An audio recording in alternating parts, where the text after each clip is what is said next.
now we will disassemble the gearbox of the SSR9. First, we're going to start removing the screws. They're located right here. I like to first open them a little bit.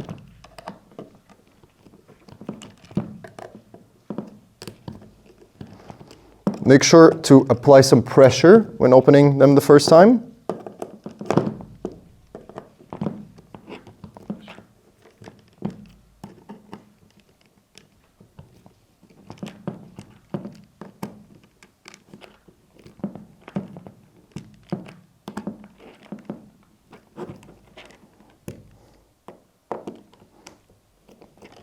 Okay.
Okay, before we continue with the gearbox, there's something you should know.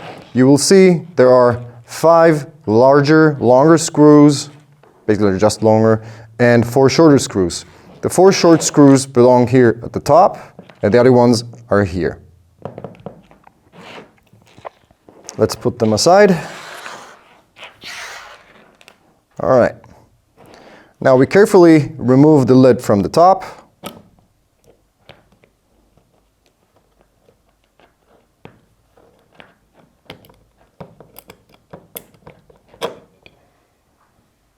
Okay.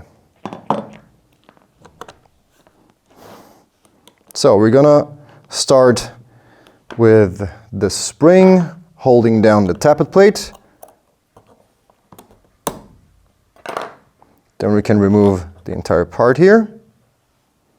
There we have the tappet plate with the spring. We have the nozzle, the piston, and basically this stays in one part. You can remove it, but I wouldn't recommend removing it if you don't need to. Now next are going to be the gears themselves.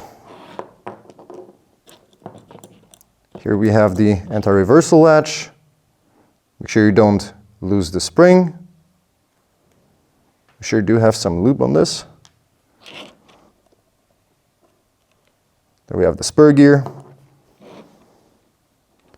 The trigger also has a spring. Make sure you don't lose it.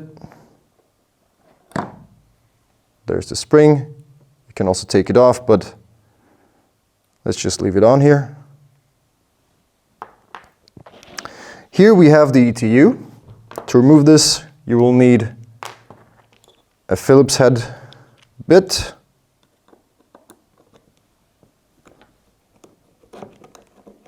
Just turn it out, remove it. Now here you will see that there is this little part holding down the cables. This will be important when we put the ETU back in its place. And here we have the ETU itself. When disassembling the gearbox, make sure that you're not losing the shims. Either also put them back in place where they belong, because otherwise you're going to have a hard time assembling the whole thing back together. Like when the shim is a little bit on the side and not aligned with the hole, the gear most likely won't go in. This will become a problem when you're putting it back on the lid. Also for the lid, when you're removing it, don't put it on the table like this, but turn the inside up so you don't lose the shims here as well. As we can see here, there is a shim missing already. This is because it is still on the gear. And this is how you disassemble the gearbox of the SSR9.